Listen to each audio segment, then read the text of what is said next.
Welcome top news today. Faith leaders place their hands on the shoulders of U.S. President Donald Trump. Kevin Lamarque Reuters. One of the great paradoxes of Donald Trump is that, for a president who is among the least overtly pious in recent memory, he often presents the world through a religious lens. It's in his towering rhetoric about the looming beachhead of intolerance in the U.S. terrorists who do not worship God, they worship death, and America as a nation of true believers. It was evident in Trump's first international trip as president, a spin through Jerusalem, Riyadh, and Rome framed explicitly as a world tour of Abrahamic religions. Religion has been at the center of Vice President Pence's portfolio, with visits to the evangelist Franklin Graham's Summit on International Religious Freedom and the annual meeting of Christians United for Israel. And religious groups were instrumental in one of the year's biggest foreign policy moves: Trump's decision to recognize Jerusalem as Israel's capital and relocate the American embassy there. Trump's first year in office strongly suggests that nationalism is the dominant organizing principle in his understanding of global affairs, and it's often washed in religious identity. This is a significant break from the Obama administration, which tended to view other factors as more significant drivers of foreign policy. But it's still not clear what kind of strategy and tangible policies will result from Trump's worldview, and even the religious groups he intends to benefit may end up worse off as a result. Behind the scenes, the mechanisms of religion and diplomacy have been muddy. The State Department's Office of Religion and Global Affairs, established under Secretary of State John Kerry to work with international religious groups, has effectively been shut down. The president has spoken passionately about persecuted Christians in the Middle East, but it remains to be seen what kind of expanded aid or systematic visa help these groups will get. And the administration has bolstered its relationship with countries like Saudi Arabia, which the U.S. Commission on International Religious Freedom continues to label a country of particular concern for prosecuting and imprisoning individuals for dissent, apostasy, and blasphemy. If there's one thing that has characterized the foreign policy of this administration, it has been internal tensions and contradictions and U-turns and surprises, said Elizabeth Prodromou, a visiting associate professor at Tufts University. The strongest evidence of Trump's focus on religion is his language. There are certainly shades of political discourse around this administration that have caused some people to remember Samuel Huntington's famous 1993 article and subsequent book on The Clash of Civilizations, said Peter Mandeville, a professor at George Mason University who served on Hillary Clinton's policy planning staff when she was Secretary of State. Over and over, the president comes back to religion to explain big events and America's role in the world.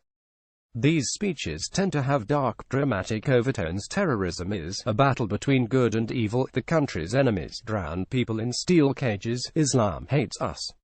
His administration sees religion as a more significant contributing factor to violent extremism than, say, structural causes such as politics, economics, corruption, or localized conflict, said Mandeville, which tended to be the emphasis of the Obama administration. The Trump administration has also given significant airtime to global religion issues. The president frequently gives interviews to Christian media outlets, for whom the plight of Christians in the Middle East is a central point of concern. Religion has occasionally created tense diplomatic moments. When Trump met Turkish President Recep Tayyip Erdogan this spring, he pressed for the release of a North Carolina pastor named Andrew Brunson, who has been imprisoned there for a year. And Vice President Pence announced earlier this year that protecting religious freedom is a foreign policy priority of the Trump administration. On one of his regular stops at Christian-sponsored conferences, there has been a treatment of religious freedom in this administration as an indivisible, universal, and interdependent human right, said Christina Araga, the vice chair of the U.S. Commission on International Religious Freedom and former executive director of Beckett, a D.C. law firm that advocates for religious freedom. That was not present in the Obama administration. So I think it's refreshing for the international community, and for those of us who advocate for this issue, to see that religious freedom is being restored to its proper place. Religious freedom advocates may have another reason to be pleased under Trump, as the focus on global religion has increased in Washington, so has their influence. In particular, the president's evangelical advisers successfully pushed for a number of Trump's significant foreign policy moves, including the Jerusalem embassy move and a redirection of aid for Middle East Christians through USAID rather than the United Nations. Domestic politics may motivate these decisions just as much as foreign policy strategy. He's trying to make good on policy promises he made during the campaign to evangelical Christians, said Sean Casey, the director of Georgetown's Berkeley Center for Religion, Peace, and World Affairs and former head of the Office of Religion and Global Affairs at the State Department. Under Obama, conservative religious freedom advocates bristled at what they saw as a reluctance to prioritize religious persecution around the world. Critics were outraged that the administration left the position of U.S. Ambassador for Global Religious Freedom unstaffed for long stretches, and they slammed Secretary of State John Kerry for dragging his feet on declaring that ISIS had led a genocide against Christians and other religious minorities. "We wasted an enormous amount of time, and a lot of people suffered for it," said Araja, speaking on behalf of herself rather than USCIRF.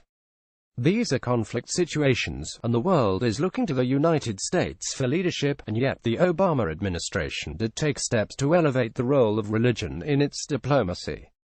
Before Kerry created the Office of Religion and Global Affairs, the State Department didn't have a body dedicated to analyzing events and actors through the lens of religion. There was no systematized network of contacts with religious groups and NGOs. There was a default tendency to discount, if not ignore, culture and religion entirely because of the dominance of realpolitik as the default mindset of foreign policy practitioners, said Mandeville, who served in the office from 2015 to 2016.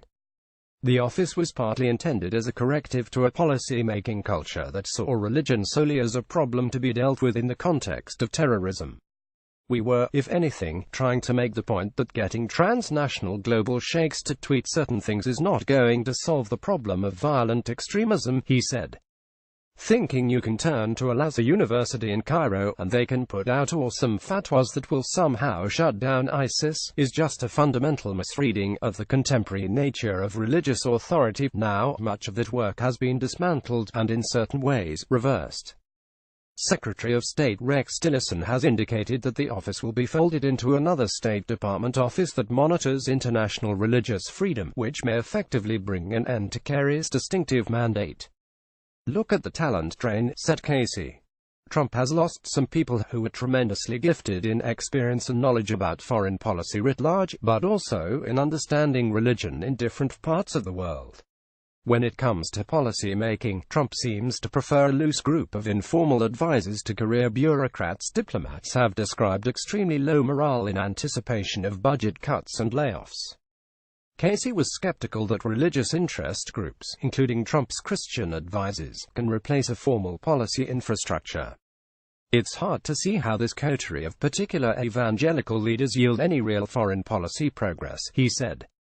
"This is the fundamental tension in Trump's foreign policy. Religion-focused or otherwise strong rhetoric has not necessarily been matched with the resources, staffing, a structure to support major initiatives. Even on the topic of Christians in the Middle East, which evangelicals and Republican legislators care about passionately, the policy strategy is not yet clear." Rhetorically, he's throwing them sweet morsels in some of his speeches, but if you're a persecuted Christian family in Nineveh, you can't eat that rhetoric, said Casey. "It's not going to build you a home, and it's not going to protect you from bad neighbors you think you're surrounded by. In terms of actual delivery on the promise, it's more confusing now than ever. In some cases, Trump's rhetoric may actively work against America's diplomatic objectives.